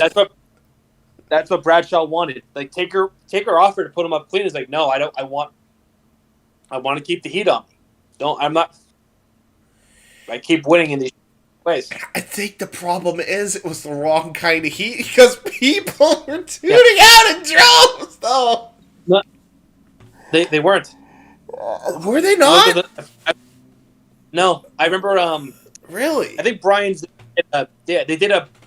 did a better champion between him and Jinder. Oh, Jinder absolutely, Jinder absolutely fucking chased people away. Oh no! That his worse. So his ratings went slightly up, and then they went back down just a hair after Mania 21. Right. Yeah, so that's what it was. So it ticked up a little, but again, SmackDown was like the whole show was shit. Yeah, and you could tell Heyman was not booking that show no more. You could tell. No. The very last. Wait, what was the last show he did? No, I'm saying it was the very lack of talent that they had. Yeah. As well. Yeah, it was they were far past the SmackDown 6 era. They were gone. Yeah, I think if Angle was healthy, I think he would have been the champion, but he wasn't. Yeah, I agree. I think this would have been Angle's spot. Although it's kind of good it didn't happen because we wouldn't have gotten the Michaels Angle match. And I don't think people would be as firmly behind Cena as they were for this. Yeah. Honestly, Cena. The problem is too, like we know, especially now, Cena always actually could wrestle. They just never allowed him to. They just kind of 5 moves to doomed him after this point. Yeah, man. I kind of wish they did this feud a little bit earlier, so we would have gotten the I Quit match at this Mania. Here? Yeah, because I think that match fucking kicked ass. Still to this day, it's one of the best matches that Cena and JBL have had in their careers. if you let them go to Bradshaw's strength, he can pull it off. I thought he had a great Fatal 4-Way match with Booker, Eddie, and Taker. Yes. I actually did like the cage. I enjoyed the last man standing match, and of course, that main event with Eddie at Judgment Day when Eddie let it That catch her. was such a fucking brutal match to this day. Yeah. I think that match with Cena was fucking awesome. I think that really put over Cena huge. I wish they'd done it here at Mania.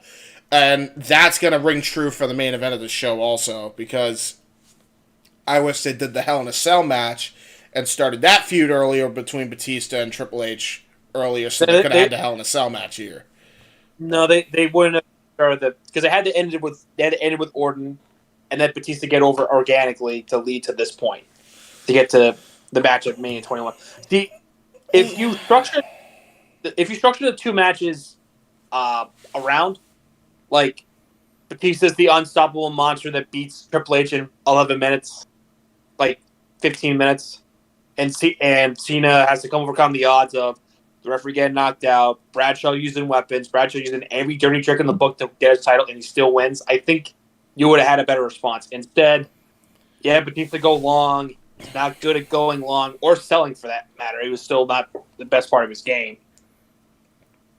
That is fair. So I think you'd be better off if you switch the two structures of this match, the two main. Yeah, in other words, Cena should have won the Royal Rumble, and Batista should have won a tournament to get the shot. And it's supposed to be the other way around. You can keep that the same. Like, you can keep that the same. I don't, because you have because SmackDown had the pay-per-view in February. But I'm saying, like, in terms of like match structure. I think Batista would have been better off as being the guy not selling, going out, beating Triple H straight up, and having Cena overcome the odds of Bradshaw using every dirty trick in the book. Yeah, his last Raw match was at Bad Blood, right? Because he got drafted to SmackDown 2 weeks before, I think, right? I think so. Yeah. So. Oh, no, Bad Blood, it was Vengeance. Oh, was it Vengeance? Yeah, because they got rid of Bad Blood. That's right, yeah. Yeah, fair enough. All right. But yeah. I give it 2 stars. It was fine. It was... The crowd just didn't care. I gave this like 1.5. It was definitely... It lacked a lot of heat. It was so predictable it hurt. Yes. Analysis by this guy says, just because he just was like nonchalantly bearing this, so I have to read what this guy said. Very underwhelming match is the first line. Yeah. You're not wrong. There weren't many near falls here. If you're a fan of clotheslines, then this was the match for you. Gonna go cell line. Jesus. Yeah, clothesline party, baby. You know, instead of super kick party, it's a clothesline party. I watched that. Wait, what'd you say? I said, like, I'll watch that over current Young Bucks match, because I think those are just boring. They're both boring. They're both boring. They're both boring. I guess. Yeah. Actually, no. I still enjoyed the fucking House of Black match they had recently. That was really good. All right, I'll take your word. But if you're a fan of clotheslines, this was the match for you. I was surprised at how short this was, but considering the limitations of the workers, it was the right call. It came off like a TV match, though, rather than a WrestleMania match for a major title. JBL couldn't have good matches very often, and with a bigger guy like Cena, it was going to be even more difficult for him. Cena's never been a great worker, but as we've seen over the years, he had some good matches just in big match situations. This wasn't one of those good matches. This was the first World or WWE title match Cena was in at WrestleMania. He would go on to have 7 WWE or World titles matches in a row at WrestleMania, although that streak will end at WrestleMania 28 when he faces The Rock. Wow, he really went on a whole streak winning titles then? Or coming in as champion? So he had this one, the match with Hunter in 22, which sucked. Yes. The main event was the triple threat with Orton, Cena, and H at 24. No, yeah, he also had the one with Michaels as well at 23, which was actually pretty decent. But that was the match at what was it, Raw, was way better than that. Yeah, yeah. And then I think Triple H versus Orton versus Cena was like the first really good one of Cena's. Was in 24, and then they did Cena, Edge, and Big Show at 25. Yeah, Cena and Batista at 26. That was pretty good. And then Cena and Miz at 27. Poor Miz. Oh boy. And then he fought The Rock, and then he fought The Rock again. So he only for the title. And then he would he didn't fight for the title at 30. And he fought but then he would fight for a title at 31. And then we're talking about I think that was it. Yeah, I think that's it. Yeah. For world title matches. Yeah, for world title matches, I think that was it. If you're counting title matches altogether, I think... What did his Rusev is the last one. Rusev is the last one, so title streaks would end at 31. Fair enough. Yeah. But yeah. We then see clips of the Hall of Fame ceremony from the previous night. It was the second year when they remember the Hall of Fame after ignoring it in the late 90s and early 2000s. The class of 2005 was Hulk Hogan, Roddy Piper, Bob Orton. But he calls him Bob Horton by accident, by the way. Yeah, Bob Horton, here's an RKO. Jimmy Hart. No shit. If Hogan was going in, I'm sure Hart was going to go in. Paul Orndorff, Nikolai Volkov, and the Iron Sheik. Basically, the men and women, the men who made Hulkamania. Basically. Yeah. The men who were responsible in the early days of the Rock and Wrestling Connection. Paul Orndorff, he left the plaque at the hotel room. He only went because he got a payday out of it. That was the story behind it. Really? Because he cuts a really passionate speech and shit. Yeah, no, he said in shoot interviews like, yeah, it doesn't really matter. I left that $20 plaque at the LA hotel room. I only went because I got a payday out of it. Why are you saying, I'm passionate about wrestling? I maybe he is, but not about the E? Yeah. I don't know. That's fucking weird. He looked great.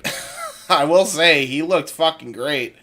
Just don't look at his left arm. Who did he come out with? Miss Jackie, right? And like, bro, why did it look like they were married? Like, why? I don't even know. Anyway, so yeah, that was a thing. They bring out the Hall of Famers to stand on the ramp. Some of the WWE divas that have nothing to do with the show were the ones accompanying them onto the stage. Not surprisingly, Hogan gets the loudest ovation. And he's got Stacy Keibel leading him out. That would be the last big thing that she would do. And I'm sure that Hogan's wife at the time was not happy about that. They showed a video package for next year's WrestleMania, which would be in Chicago. We got a video package for Triple H versus Batista match, which was the main event. They were members of Evolution. The idea was that Hunter was acting like a jerk, overlooking Batista, and we would soon realize that Batista was smarter than he appeared. Yep. I mean, yeah, fair enough. Yeah, we had the great thumbs up, thumbs down segment on Raw, where he powerbombed through the table and signed the contract. That was so great. Still one of the all-time best segments that they ever done. Yep, the end of the Reign of Terror. It's us. Yes, it is. There was a question of what title he would go after. He went after Hunter. The crowd really got behind Batista, who was very popular as a babyface. His improvement over the previous year was pretty amazing. At WrestleMania 20, you would have thought it was Orton that would have been in the main event of WrestleMania 21. Instead, it was Batista, who had a better connection with the crowd. Thanks, Hunter. Right. True. Hey, it is what it is. Motorhead starts playing Triple H's theme song as Hunter came out from under the stage. popping up right beside the lead singer. That was cool. I guess champions coming out last isn't the trend anymore, huh? Flair was in the ring when the song was done. Batista came out to a really good pop as expected. I just got to point out, it was better than the WrestleMania 17 version of the game. Yeah, and I'm going to be honest, it wasn't by much. No, because at least he got the lyrics right. He got the lyrics right, but you could tell they were just not into this. Because, okay. No. Hilarious. He was like, it's all about the game. And how you game, it's all about the game. And if you can game, the game. he gave no fucks at 17, yeah. But I think Lemmy's like half in the bag anyway. Yeah, probably. He was fucked up. But, right. Yeah. Here's the thing with him. And I still say he doesn't give a fuck. He's saying the lyrics right this time. Yeah. And it's going good. The problem is the guitarists are not into this at all. If you've heard the studio recording of the game, there's certain riffs that they hit in the song, and there's certain riff changes that they go to. They stay on the for the entire fucking playthrough of this song. And then it's going so great for Lemmy. He's doing the lyrics right. And then, as Triple H is making his way down the steps, he's not even saying it's time to play the game repeatedly like it is in the studio recording, which is like, fine, whatever, fine. Just do the guitar, right? But then he starts reciting the first verse and doesn't even go to the second verse. He just repeats the first verse as Triple H does his water spit. Like, even though he got the lyrics right this time, he's still fucked up and he still doesn't give a shit. Yeah. He hated playing this song, bro. You can fucking tell. He hated it, bro. Oh my god. It's so fucking hilarious that him and Triple H actually could be friends. I was shocked. Like, goddamn. But yeah, he hated this. World Heavyweight title match. Triple H versus Batista. They did a stare down to start. Big lockup in the middle of the ring last a while. The crowd chants, "Woo!" because they were very tired of it, he says. Another lockup, but this time Batista shoves Triple H off. Whip into the ropes. Batista knocks him down with a shoulder block. They do some rope running, but it ends with Batista giving Triple H a gorilla press while Batista whips him in. Triple H with a back elbow. Batista catches him and pounds the hell out of him in the corner. Into the ropes, back body drop by Batista. Another whip, clothesline is ducked by Triple H, and he hits his high knee on him, sending Batista to the floor. Ref counts him under the floor. Mike Chioda stops Flair from interfering, but then Triple H whips him into the steps. Now Hunter, he didn't even whip him into the steps, so that's not even what happened. He grabs him by the head, slams him into the steps, and Batista goes, "Oh my god, and then fucking collapses. That guy's selling. He's not good at selling, no.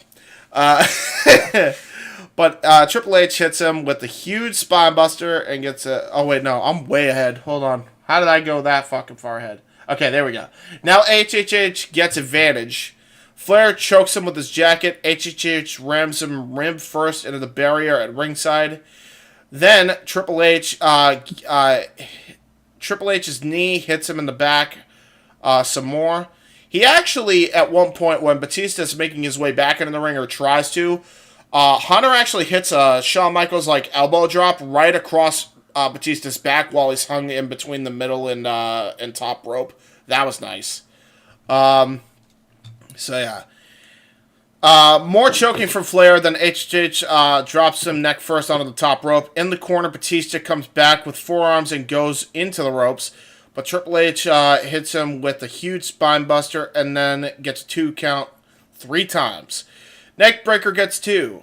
Batista fights back. Hunter goes for the pedigree, but Batista backdrops him out whips in. Batista ducks, and HHH hits the face buster for a 2 as Batista kicks him all the way to the floor. Triple H goes to the top, goes for something that I guess was a clothesline, but Batista clotheslines him down into the ropes. Sidewalk slam gets a 2 with Triple H in the corner. Batista charges and eats another beat. Batista counters a whip by holding onto the corner. Then whips Triple H into the corner, and Triple H takes his usual bump over the top rope to the floor. On the floor, Triple H whips Batista into the steps, shoulder first. He goes back into the ring for a 10 count. Pedigree on the steps is counted into a slingshot onto the post, leading to HHH bleeding immediately. So, okay, a couple things. Triple H must have been a magician here, because, first off, why is Batista doing a slingshot? Like, he's doing a slingshot on the steps, and he almost crushed his fucking back on the corners of this thing. What the fuck was happening there? But he hits the fucking slingshot. Hunter goes right into this fucking thing, and then somehow immediately busted open. How did he blade that quick? How did that happen? It wasn't hard way. He just... Yeah, you could tell it was like a legit blade job, which is crazy because like you looked at him and he's just like, he just went to the post. How did he fucking do that? I mean, good on Hunter, man. I mean, he fucking knew how to blade. Probably the best blader in the business, at least. He knew how to get color properly. But yeah, there you go. As always with HHH, it's a nice cut. He was always a good bleeder. Batista whips him face first into the steps several times. Into the ring, Batista hits some clubbing forearms right on Triple H's head, and then he boots him as hard as he can in the head. In the corner, he hits a couple of clotheslines, then a shoulder block, another charge into the corner, and a big clothesline, and Triple H is down this time. Power slam for Batista gets 2, but it was weak because he didn't hit the move that well. Yeah, that was a bit wonky, wasn't it? Flair on the floor going after Batista, but he takes care of him, and boy did he. I think he fucking mollywopped Flair with that clothesline. Triple H goes to the chair. Batista goes to chair Batista, but the ref takes it from him. Referee by Kyoto is down. Flair comes down, or Flair comes in with the title and eats a spine buster from Batista for his troubles. Triple H gets the belt and drills Batista in the head as the ref throws Flair out of the ring. That gets 2, and it's a good near fall. I like that spot. Well done. Triple H charges in, but Batista hits a spine buster. Batista bomb time countered by a low blow, but the ref doesn't see it because he's still hurting in the corner. Pedigree for Hunter, but he can't lift him. Batista breaks his hand and reverses it with a version of a side slam. Batista gives his thumbs down sign to a big pop. Batista bomb hits for the 3. Clean finish. Match was 22 minutes. New world champion.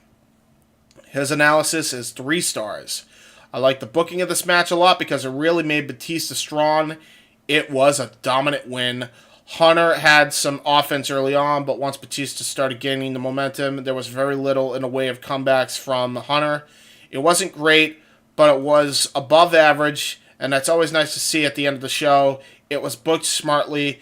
They would go on to have a great Hell in a Cell match in a couple of months after this, and I remember rating that 4.25 stars or so. I really liked the Batista-HHH feud.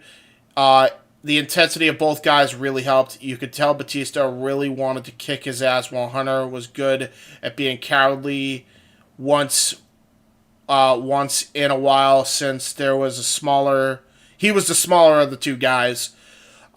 When a feud is so good, then it benefits both guys. What is he saying here? When a feud is so good that it benefits both guys, that's when you know it's a winner. After the feud, Hunter was over. Batista moved on to SmackDown, where he was the top guy of that show, while Cena moved over to Raw. I remember thinking he should have ended. He should have ended with John Cena walking up into the ring like Eddie did the previous year, while Cena and Batista weren't billed as friends. It would have been cool. It would have been a cool visual to see the new champions posing to end the show. So yeah. Yep. That was the match. I agree with that. I think it's a 3-star match. It wasn't the greatest main event by any means. It wasn't the greatest match on the show, but it definitely did its job. It got Batista over fucking huge. And it made Triple H actually look good. So there you go. Yep. I give it 3. My one huge complaint is that I think it's too long. Yeah. I think you could have cut this by 10 minutes and no one would have batted an eye. But that's a Triple H match. It's a whole lot of fat you can trim when it comes to a Triple H match. Yeah. Yeah, no, I agree. I agree with that.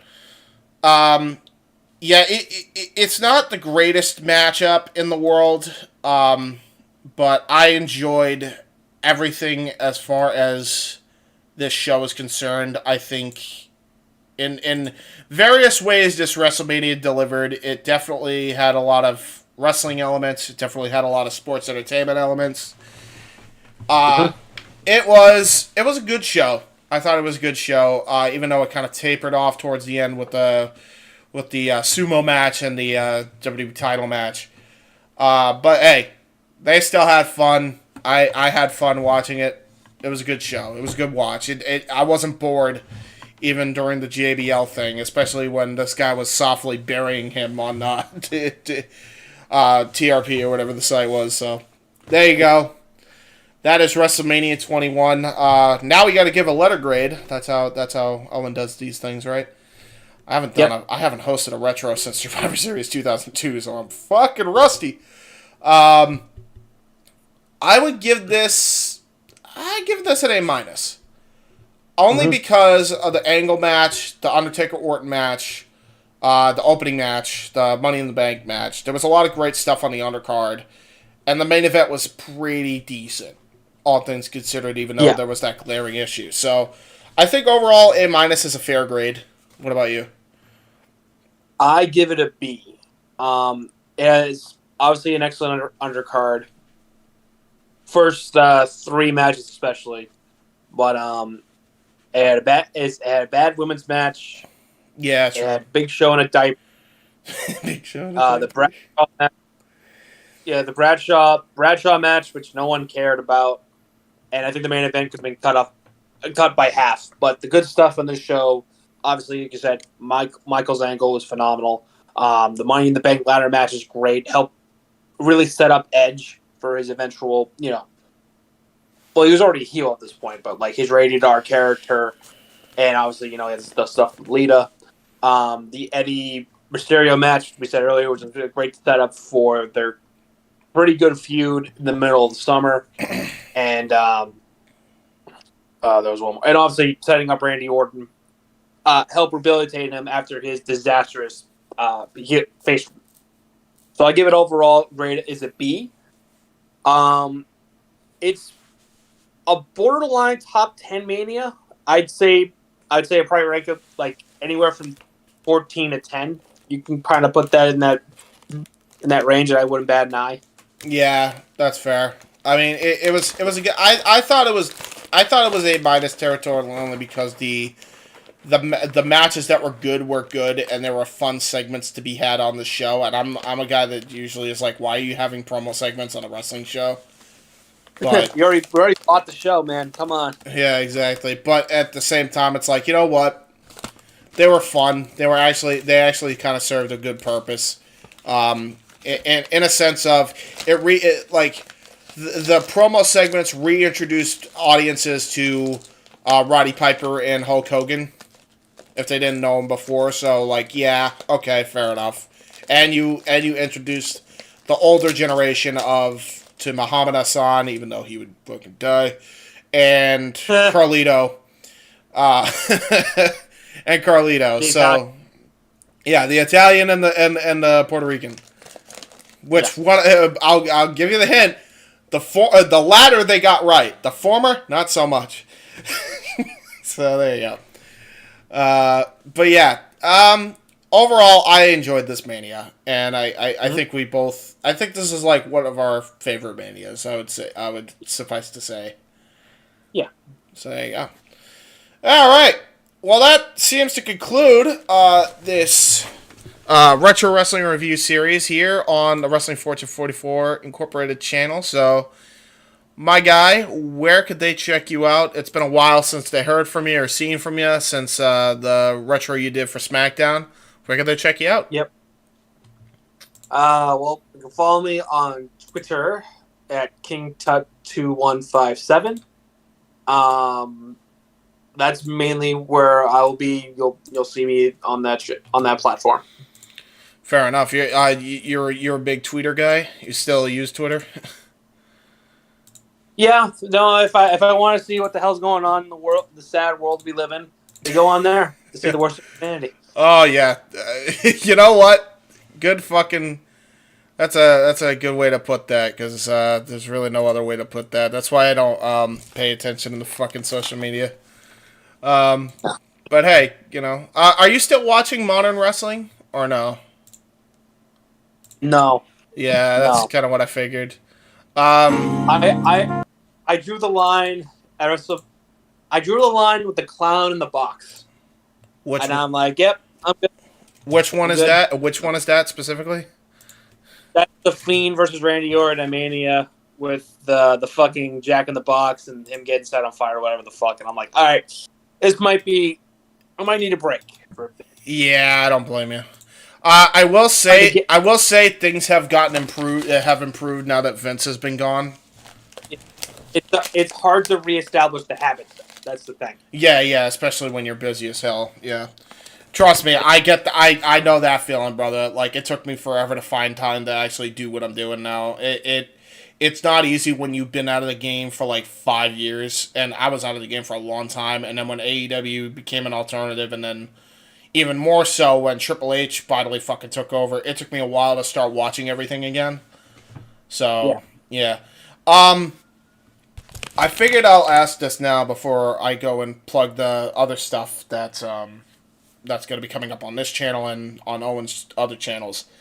Do you know about everything that's going on now with Punk coming back? Because he is coming back.